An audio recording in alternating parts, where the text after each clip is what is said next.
რა პრობლემები აქვს არასამთავრობო სექტორს და რა უნდა გაკეთდეს სამოქალაქო საზოგადოების გასაძლიერებლად ამ მიმართულებით კვლევა ტრენინგების და კონსულტაციების ცენტრმა ჩაატარა. დასკვნის მიხედვით ვარდების რევოლუციის შემდეგ სამოქალაქო სექტორი შედარებით დასუსტდა. ერთ-ერთი ფაქტორი კი ძლიერი კადრების მთავრობაში გადაყვანა გახდა. კვლევა მაჩვენა, რომ სამოქალაქო სექტორის მუშაობა არაეფექტური გახდა. აღმოჩნდა, რომ რეალურ შედეგს მხოლოდ ორგანიზაციების 10% აღწევს.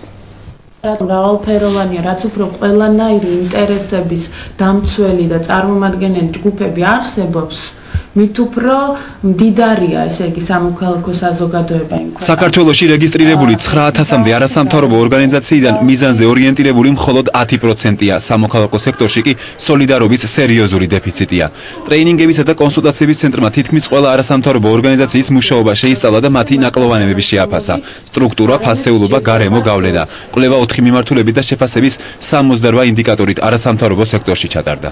კვლევამ მკაფიოდ აჩვენა, რომ სამოქალაქო სექტორი უფრო დასუსტდა, ვიდრე იყო ტენდენცია 2000-იანი წლების დასაწყისში. ტენდენცია იყო საკმაოდ დინამიური და მზარდი.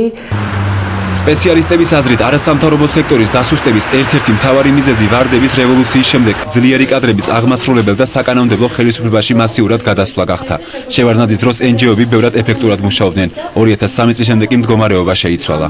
არასამთავრობო სექტორის ისეთი აქტიური ნაწილი, ვთქვათ, რომელიც იყო, წავიდა ხელისუფლებაში. თავისთავად ამაში არაფერი, ისე ვთქვათ, მანკიერი არ არის, მაგრამ როდესაც ყველა მიდის, აი რაღაცა, როდესაც ეს არის გენერალური ტენდენცია, აი ეს არის ძალიან ცუდი, აი როდესაც არ რჩება ამ სექტორის ერთგული.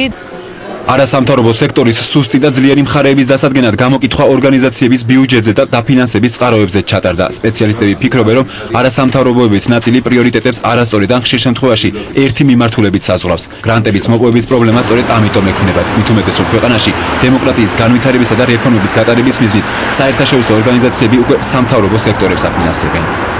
ძალიან ბევრი ორგანიზაცია რეგისტრირებული, მაგრამ მათ შორის ძალიან მცირე ნაწილი არის შედარებით განვითარებული.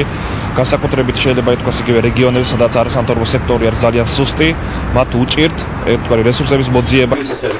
არასამთავრობო სექტორში დაგროვილ მანკიერებებს აღიარებენ ახალგაზრდა იურისტთა ასოციაციაშიც. NGO, რომელსაც საქართველოში მუშაობის 15 წლიანი გამოცდილება აქვს, ერთ-ერთ მთავარ პრობლემად არასამთავრობოებს შორის არაკოორდინებულ მუშაობას ასახელებს. მთლიანობაში თუ შევაჯამოთ არასამთავრობო ორგანიზაციების საქმიანობას, რა თქმა უნდა, პრობლემები არის. მე პირადად მაწუხებს ის, რომ ძალიან ხშირად არასამთავრობო სექტორის, ვთქვათ, ხმარ არის მის, ვთქვათ, ხშირად არ კეთდება ხოლმე, ვთქვათ, იგივე ერთობლივი განცხადებები. მეტი კოორდინაცია და მუშაობის სფეროების გაფართოება რეკომენდაციას ქართულ არასამთავრობოებს ევროკავშირიც აძლევს. რა უნდა გაკეთდეს სამოქალაქო საზოგადოების გასაძლიერებლად და კვლევის შედეგების გამოსასწორებლად. ახალი სტრატეგიის და საერთო გეგმის შემუშავებას არასამთავრობო ორგანიზაციები 2010 წლის დასაწყისში გეგმავენ.